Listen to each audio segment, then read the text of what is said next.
Ooh.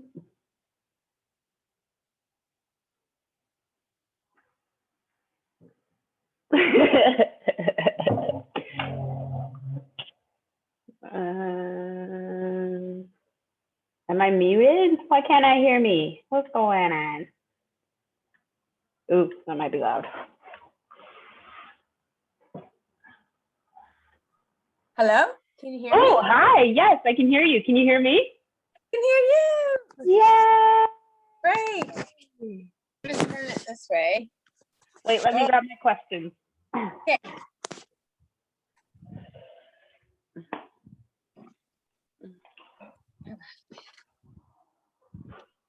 Okay, so you're living in Victoria now? Yeah. That's why I was like, oh, perfect. 11 o'clock. I can just brush my teeth and go right to work. No, we moved to Victoria in August. Okay. Yeah. Good. Yeah, it's so much better. A little more freer. Oh, it's just, yeah. Yeah. We were so done with Toronto so long ago, so yeah. It's nice to finally move. Yeah. So little mama. Oh my God. Hi. I remember though you telling me at some point in time you were just like, oh yeah, I'm gonna have twins. Yeah, I know. So weird. I guess like somewhere inside of me, I always thought like, well, if I'm gonna have kids, it's gonna probably happen in twos. So here we are. Good. Okay. We'll do questions and then after we'll just sit here and talk. Okay. Okay, so what were your first pregnancy symptoms, like before you even sat down on a piss stick? So I actually never took a pregnancy test, Oh, but awesome. I'll tell you about that after. But my first symptoms were extreme exhaustion, like fatigue, like I've never experienced before. Yeah. I like couldn't keep my eyes open if I tried. Like mid conversation, I'd fall asleep. I was probably sleeping like 18 hours a day. And I was like, do I have mono? Or like I'd never felt that way before. And I was gonna go to the doctor and have them like test my blood or something because I thought something was wrong with me. But that was definitely like the earliest symptom and the worst. Okay. So extreme fatigue. Like, were your thoughts, oh, I'm pregnant, or were you just like, no, I've got the flu or something? I did not think I was pregnant because I'd never heard of that as like being a symptom. Like I've heard that like you get tired, but I never heard of how bad the fatigue can be. Yeah. Like in the first trimester.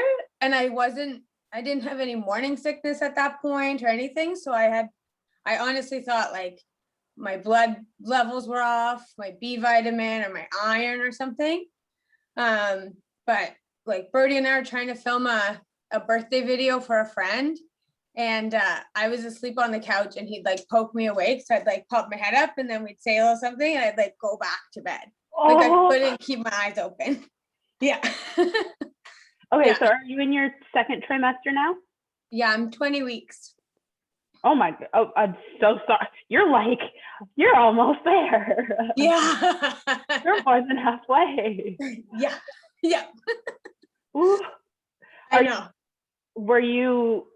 Okay, so was your first trimester one of those like you didn't even know you were pregnant? So talk me through your first trimester then. Yeah. So I didn't find out I was pregnant until I was 8 weeks. So I thought I'd got my period in November, but I guess it was just implantation bleeding. Yeah. And it was like quite light. I have endometriosis, so I'm never regular. So I didn't think anything of it. I was just like, oh, I got off lucky this month. Like there's a couple of days, like really light. It's great. And so it wasn't until December 18th that we actually found out that we were pregnant. So it turns out we probably conceived on Halloween. That doesn't surprise me in the least. We went as Beavis and Butthead as well, so it's just kind of like such a funny story. But yeah, so for the first 8 weeks, I didn't know I was pregnant. I had like a bit of nausea, but I wasn't vomiting. After Halloween, we partied so hard that night that I just hadn't been drinking or smoking anyways. I think I had like 2 glasses of wine between Halloween night, or like November 1st and December 18th, because the hangover was so bad. And we decided we'll do sober November, and then, Christmas is coming, so let's just, save it for then. So that was lucky. So the nausea was kind of throwing me off, but it wasn't so bad that I thought anything of it. It was just the exhaustion. So I thought maybe I was sick or something, but I ended up in the hospital, and that's how I found out I was pregnant. So and it's unrelated to being pregnant. Yeah. So are you having a home birth or a hospital birth, or is that not something you've discussed yet? No, so we're doing hospital. Yeah. I would have loved a home birth. I think if under like normal circumstances, I would go for a home birth if it was just a single baby, if it wasn't COVID. But with twins, there's just so many more complications that can arise. It's my first pregnancy, I don't know what to expect in general. So we thought, as much as a home birth would be great, I don't want to risk my health or the health of the babies. And because we found out they're identical twins, so they're sharing a placenta, it puts me in a higher risk even then. Yeah.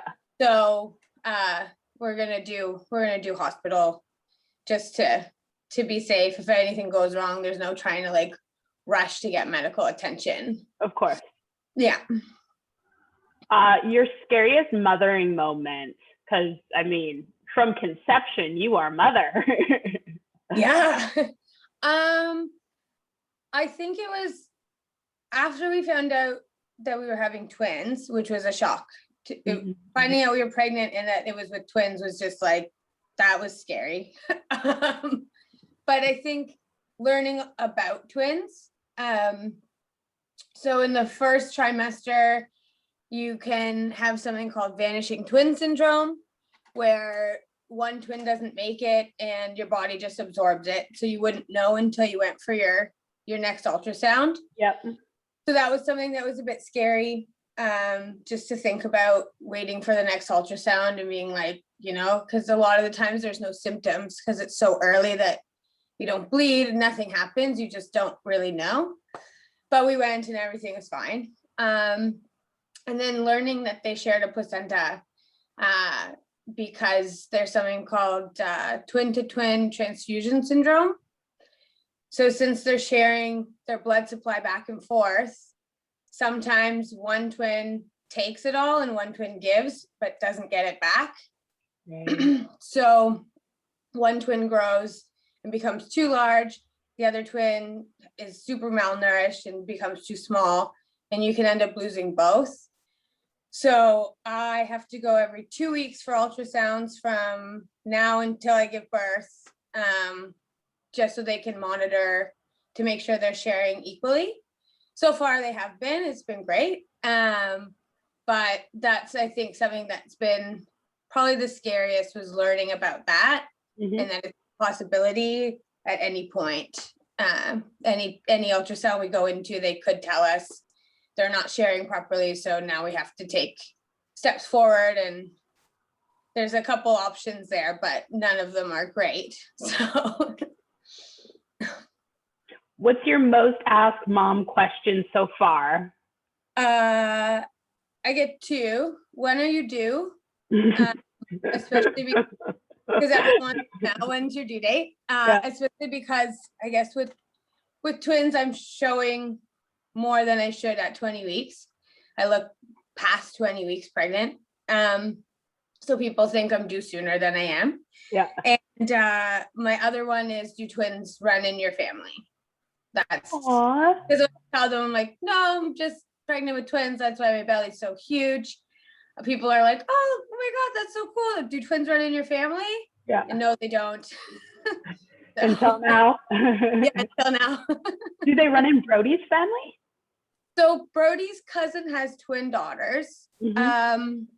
I have twins on my dad's side, but like 10,000 times removed. Like I don't even. But what we found out was with identical twins, it's not a genetic thing. It's complete fluke. So fraternal twins has to do with your DNA. Identical twins is just like any woman has the same chance of having. Yeah. So it has nothing to do with even if we had twins in the family. That makes sense. I mean, my dad's a twin.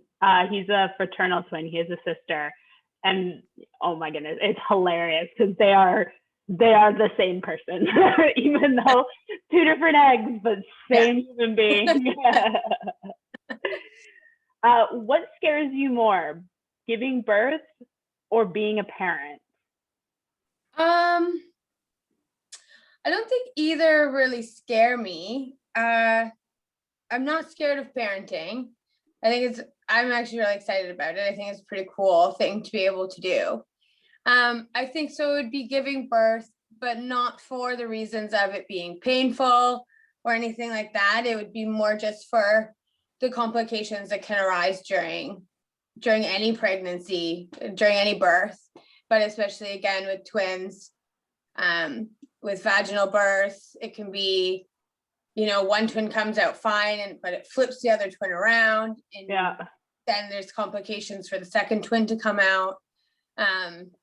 So I think that's probably what scares me more than anything, but it just has to do with having two of them having to come out of me in some way.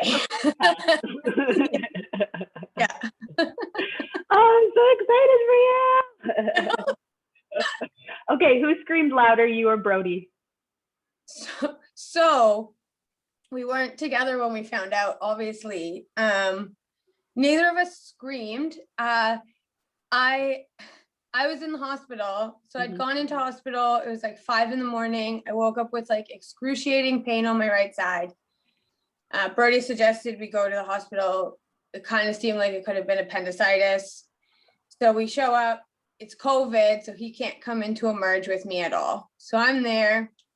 They've given me a bunch of pain medication, so I'm like pretty high. I feel like pretty good at this point. And in the hospital, there's like next to no reception. Like it kind of cuts in and out on my phone. So I could only text Brody because any phone call would just drop. The doctor comes in and he tells me that I was pregnant, unrelated to the pain. The pain ended up being a ruptured ovarian cyst. But I was like, no, I'm not. And he's like, no, yeah, you are. We're going to send you for an ultrasound. So he sent me for an ultrasound to check on the cyst and check on the fetus, the embryo at this point. And then they sent me back. I have some more pain meds because it's like quite painful. So at this point, I'm quite high. Like I feel good. And Brody, I text him, oh, so the doctor just told me I'm pregnant. And he's like, what? And I was like, I know. And then the doctor comes back and he's like, okay, so come lay on this gurney here in the hallway. I have some news for you. It's really good news. And I was like, okay, so it was a false alarm. I'm not pregnant. And he's like, you are having twins. And I think I don't remember what happened. And then he like proceeds to tell me about this burst ovarian cyst. I have no idea what he said. Like the last thing was twins. And then I think I was so stoned on Dilaudid that I was just like, I'm dreaming. Brody, and all I say is the word twins. Like I say nothing more because I was just like, I don't know what's going on. And I can't call him. So he just texts me back and he's like, what? He came and picked me up from the hospital and they gave me an ultrasound of the two babies and like we just stared at it, like waiting for a cab to come pick us up from the hospital. And like, I think Brody almost like passed out. I definitely was like, just like on another planet. But when we got home after like the medication I was on had worn off, we all both had a little cry about it. We both ended up just like super happy and decided like, wow, like, could this really be any better? Like, I mean, we could have maybe found out in a better way, but in the end, it was very happy. But neither of us screamed. I think we both almost fainted. That makes sense. Yeah, exactly. So, yeah, but in the end, we were so happy. Oh, that's amazing. Yeah, we kept it a secret for a while just because it was so early on, and again, so much can happen. But once we hit the 14-week mark, we were like, okay, we're telling everyone. So. And it was such a cool reveal. How long did it take you to tie-dye those two little baby onesies? I found them at a consignment store just down the street from us. There's this like tiny little consignment store that's all like baby, toddler, and children. And so I just had gone in because there's a bakery around the corner. And so I'd gone in to get some baked goods. And I was like, oh, maybe I'll pop into here and see if I can find just like something cute. And they were just like sitting there side by side. And I was like, okay, well, those are perfect. I'll take those things. And that's what we ended up using. Yeah, that's perfect. Yeah. Are you finding it really hard to breathe because there's two and they're probably both sitting on lungs? Yeah. So that was another like symptom that happened pretty early on, was shortness of breath. I get it worse at night when I'm kind of lying more flat. Like sitting up is not so bad, but lying down, I like gasp for air a bit because they're like crushing my diaphragm. And if I'm really active, like if I'm walking for too long, I'm like, I have to sit down and catch my breath. I get really winded really quickly. I was walking home the other day just from downtown, and they were like old people with their walkers like passing me, like they were like running a marathon, and I was just like waddling my way past them, like, oh, so sorry, I can't breathe. So that's another one that's like, I'm still tired all the time and like short of breath, but otherwise I feel pretty great. And I hope it stays that way, but probably won't. The bigger they get and the bigger I get, I think the harder it's going to be, especially with the hot weather coming. But and you're due August? So I'm due July 28th. Okay. Which is like exactly in between my birthday and Brody's birthday. Perfect. 5 days after mine and 5 days before Brody's. But with twins, you never make it to full term. Yeah. They won't let you. They'll induce you at 37 weeks, give or take, if you haven't gone into labor by then anyways. So most likely it'll be like early July, end of June. Yeah. A lot of water signs in that house. Well, Brody and I are both Leos. And then when we found out that they were going to be born on the 28th, I was like, are we just going to be a family of Leos? Like, how's that going to work?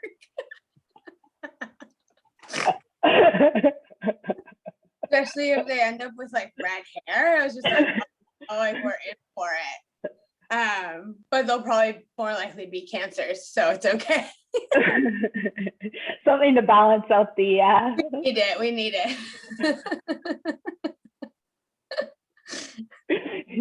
You come into the house and there's spaghetti on the ceiling, you're like, I'm not gonna ask questions.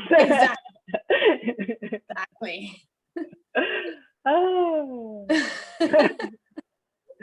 Hilarious. Oh, I'm so excited for you. Thanks. Yeah, we are too.